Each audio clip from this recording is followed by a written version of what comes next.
Good afternoon, everyone. How's it going this fine Wednesday? Got a little bit of Seahawks stuff to talk about in this one, as usual, and I don't know if I would call this news. I don't know if I would call this anything shocking to anybody, but it's worth talking about, and there's definitely some stuff to dive into here. So, yesterday morning, Corbin Smith tweeted this out about what he's been hearing with regards to what the Seahawks' priorities are this offseason. So Corbin has this: no details on potential years or compensation, and a deal is not imminent, but I'm told Seahawks have opened negotiations with Pro Bowl safety Quandre Diggs with hopes of re-signing him. So it seems like that in terms of maintaining our own roster, Quandre Diggs is the highest priority. Now, that's not bad. I want to stress that for a second. I'm not going to pretend that Quandre Diggs is anything less than a great safety. I understand that. It's not what I would do, but I'm not saying this is necessarily bad. But what I am saying is that there are some problems that open up when you start talking about re-signing Quandre Diggs coming off 2 straight Pro Bowls, particularly with the injury. And Corbin Smith would go on to say that Seattle is going into this free agency process with a plan of keeping secondary together if possible. That includes bookmarking money for Diggs and DJ Reed, possibly Sidney Jones. So it seems like the Seahawks, according to what Corbin is hearing, and what Corbin is hearing could be wrong, and what Corbin is hearing could change over time. But as of right now, he believes that one of our top priorities this offseason is keeping the secondary together.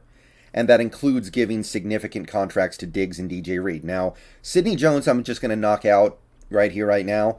I got no problem with that. I want to bring back Sidney. I don't think it's going to cost that much. At most, I think you're looking at like 3 years, $15 million. Maybe like 2 years, 10. Maybe as low as like 2 years for 8. It just depends on how the other teams perceive him. But Diggs and DJ Reed are different because they're going to cost more money. They're going to cost a lot more money. So Sidney Jones, I'm kind of putting to the side here for this because I think bringing him back is a slam dunk. But Diggs and DJ Reed, they're good. Like, they might be great, honestly. Diggs and DJ Reed might both be great players. But there's definitely an issue with bringing them back, which is, if you bring them back, what are you leaving for the other areas of this team? Like, say, the offensive line. Like, say, the defensive line. Especially if you're going to move to a more 3-4 hybrid type of defense, you've got to save some money for those areas. So, I want to talk a little bit about how we find a way to make this work on both ends. It's not a surprise that Carroll loves having Diggs and DJ Reed here because those are guys who Pete kind of developed. Not really Diggs, but Diggs had his best years as a Seahawk. Like, Diggs was a good player in Detroit, and then he came here and became a great player. DJ Reed, absolutely developed by Carroll. 49ers basically threw him out with the garbage. Carroll picked him up and turned him into a guy who I think over the last year and a half has been a genuine stud. And I know he doesn't have that Jalen Ramsey type of reputation, but I think DJ Reed has been awesome here. So it makes sense that Carroll would want to bring those guys back. Also knowing that Pete Carroll is a defensive back guy, knowing that he really values having that all-star secondary, knowing what our secondary was when we won a Super Bowl with 3 Pro Bowl caliber players, including 2 guys who, based off their abilities on the field, should both be Hall of Famers. We'll see if they end up getting there. It makes sense. But Diggs, okay, the injury is awful. The injury is obviously atrocious. The age is starting to become a little bit of a concern. And I'll put it like this. And maybe this is the wrong way to look at things, but this is how I'm putting it. If you're a parent, maybe like upper middle class, and you've got kids, and let's say you've got a son, and at Christmas every year, of course, you're buying him stuff, right? Like one year for Christmas, you get him the new PlayStation. The next year, you're getting him a laptop. The next year, maybe you're getting him like designer clothes. you're buying him these gifts every year, and every year things are pretty much, roughly even. And then when he turns 16 that year for Christmas, you get him a car. Okay? Now you're getting him this car, and that car costs a lot more than the other stuff you bought him, like the PlayStation, right? So, as somebody who is upper middle class, maybe you make sure your kid has the understanding that, hey, you're good for the next few Christmases, just so you know. This I got you a BMW, 40 grand, 50 grand. You're good for the next few Christmases, is what I'm trying to say here. The car is Jamal Adams. Do you guys get what I'm saying here? You already used up your golden bullet when you gave Jamal Adams that contract after trading for him. So the next offseason and the offseason after that and the offseason after that, I'm like, you can't be giving big money to other defensive backs because you already gave up the farm for Jamal Adams. And people are going to come in and say, you don't want to let good players go just because you overpaid Jamal Adams, but sorry, that's kind of how I have to feel about it. So, for those reasons, I have generally advocated for letting Diggs and DJ Reed go. It's not really anything against them as players, especially DJ Reed, because DJ Reed's young and he's played very well with a very limited pass rush. And you can say the same thing about Diggs as well. Granted, he's a little older. The injury thing is a little more concerning because that was a massive injury. But the team wants to bring him back. And you know what? Unlike the dad, the upper middle class dad with kids, who is not in control, the kid is not in control. Pete Carroll's the dad. So Pete Carroll can decide I can spend money on whatever the hell I want to. Pete Carroll's the dad. The mom has no say in how the money gets spent. It's like Pete Carroll's the dad. So if he wants to go buy another car the next year and another car the year after that, he can do that. And nobody can stop him because he's the dad. Pete Carroll's not the kid in this analogy, unfortunately. But if we're going to do that, let's try to find a way to make this work without ignoring our other kids, okay? Because you got other kids, right? You've got a daughter. You got to get her a pony, okay? You've got another son. You got to get him new, like maybe he's going into baseball. You got to get him baseball equipment. You got another kid, maybe he needs a new piano, okay? We got to spend money on the offensive line, the defensive line. We're going to need some new this. We're going to need new that. Can't all go into the defensive backfield, but how can we make this work? And here's what I'm going to say. Some of you guys really want to bring these guys back too. Here's how you do it. You do it with void years. And I'm going to go through a couple of different scenarios here. I know it took me a while to get through my analogy, but hopefully you guys kind of enjoyed it. But let's take a look at how this can work, because there are two basic approaches to bringing back Quandre Diggs and DJ Reed to this team. And first we have to know how much money they're going to need, because Diggs, great player, but very specific in what he does. Not something that every team in the league is going to want, because he's a very one-dimensional player. And some teams are not going to want to pay big money for that. DJ Reed, kind of the same thing. He's 5'10". He might be 5'9". He might be shorter than me, and I'm not tall. So a lot of teams are going to look at DJ Reed and go, I'm not giving that guy money. So we'll see how the market shakes out. Based off their play, they probably deserve to get paid more. But let's say you've got to give DJ Reed, in order to bring him back, you got to give him 3 years, $30 million, and DJ Reed 3 years, $24 million. Let's say those are the contracts you need to bring those guys back. Let's just work with that for now. It might be a little bit more, but the fundamental baseline and structure here still works. So if you do it traditionally, here's what you're looking at. These are standard 3-year contracts with standard backloading of the cap hit. So for instance, with Diggs, the first year cap hit is $5 million, second year $10 million, third year $15 million. DJ Reed, $4 million, $8 million, $12 million. So standard amount of backloading the contract, right?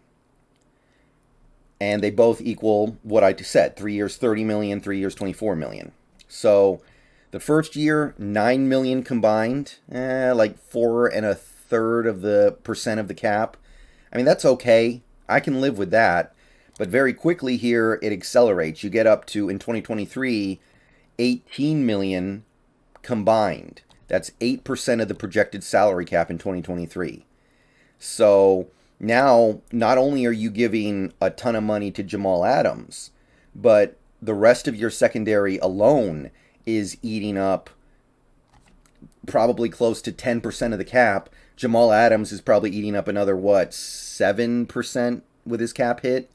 So you've got 15% of your cap wrapped up in your starting defensive backs. And by the way, two of those guys kind of coming off massive injuries with Diggs and Adams. We'll see how they come back in 2022. But you might really feel uncomfortable with those cap hits. And then in year 3, 27 million combined. Over 10% of the projected salary cap in 2024. By the way, Diggs at this point going to be what, 32? That's not good. $15 million. I know you can cut him and probably get out of a decent chunk of that cap hit, but not all of it. Not all of it. So this is going to kind of be a problem here because 2024, by the time this year swings around, you'll probably have extended Brooks, and his money might start to kick in. You're going to have extended maybe Darrell Taylor, and if he gets double-digit sacks, he's going to get paid big time. And I think in this new defense, he may very well break out big time and get paid a truckload when his contract comes due. You may have re-extended Wilson. We'll have extended Metcalf probably. Lockett will still be making big money. This is going to be a problem. So that's one potential structure, but if you do this, you're really damaging your ability to compete for more than 1, maybe 2 years. Because this third year, 27 million combined to Diggs and Reed, even if you're out from under Jamal at that point, that's a problem. Especially knowing that Diggs is going to be, what, 32 or 33. So let's abuse void years. And this is how I say we can bring these two guys back. We abuse the void year.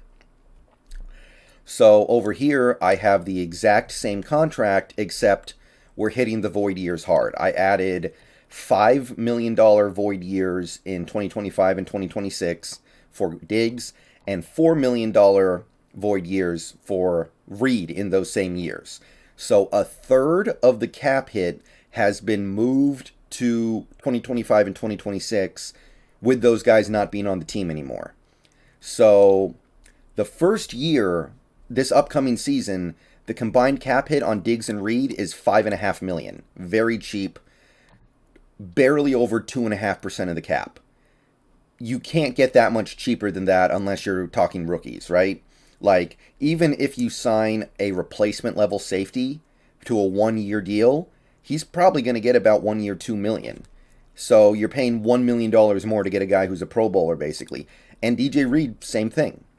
Any veteran corner you can get is probably going to, I mean, he might only want the 1 year, but that 1 year is probably going to be at or maybe even a little more than $2.5 million. So for a very tiny portion of the cap this first year, you've got Reed and Diggs. The second year, it obviously gets a little bigger, $12.5 million, but it's a lot better than it was. It's 5.5% of the cap compared to 8. That's a lot easier to eat. That's a lot easier to manage. And the third year is still uncomfortable, but we're talking 18 million instead of 27 million. Maybe you move off of Diggs at this point, knowing that you can save most of this. Maybe you get it down to like 2 million if you let Diggs go if he's not performing anymore. But if he is performing, these two guys combined, let's say DJ Reed's still playing at a borderline Pro Bowl level and Diggs is still playing at least a borderline Pro Bowl level. You got two borderline Pro Bowl defensive backs for less than 7% of the cap. That's totally workable. And then you get the void years, and look, this is not fun. You've got 9 million dead in 2025 and 2026, but is it really that bad when the cap is going to go up to about 300 million? We're talking about basically 3% of the cap. 3% of the cap in order to have two really good defensive backs on the team for 3 years. I don't think it's as bad as some people are assuming. Assuming the cap keeps going up, which it probably will, unless we have another COVID, I guess. Like, we're talking 3% of the cap. 3%. That should be totally workable, totally manageable, and it shouldn't really prevent you from doing the things you need to do. I know 9 million sounds like a lot, but look at it as 3% of the cap. It's not what you want, but I would much rather have that than these giant cap hits in 2023 and 2024. Now, you are going to have to structure things out in a certain way in order to make this not bite you, right? Because Wilson's going to want an extension next year. And if you decide to give it to him, you need to be aware that you've got 9 million dead in 25 and 26, and that might affect the way you structure Wilson's contract so that the big cap hits don't start until maybe 2027 and 2028. Metcalf's extension could also end up intersecting with this, the 9 million dead you've got across these 2 years. Maybe even a guy like Brooks or Darrell Taylor, they're going to have fat extensions, but by this point, Adams will be gone. Wagner's definitely going to be gone. If he's not gone now, he'll definitely be gone by then. We'll see if we sign a guy like a Teron Armstead or Hassan Reddick or Chandler Jones, and their money is a problem by this point. But I think this is the way to go if you're trying to keep these two guys. Because ultimately, keeping 2 Pro Bowl caliber players around for 2.6% of the cap, I can't argue with that. And keeping them around for a similarly small slices of the cap the next 2 years, sign me up. I will deal with these cap hits in 25 and 26 if that's what it takes. So, if you want to find a way to bring back a guy like a Diggs and a Reed, then this is how you do it, I think. You abuse void years, you put a bunch of money into those dead 2025 and 2026 seasons, and you just hope that you can win a Super Bowl in the next 3 years to make it worth your while. And teams are already doing this stuff, by the way. And I believe the Seahawks should be doing this stuff as well. I don't know if they have the will to do it, but I do believe that the circumstances and the situation demand that they do it. All right, see you guys later. Let me know what you think down below. Peace out, go Hawks. See you guys in the stream later.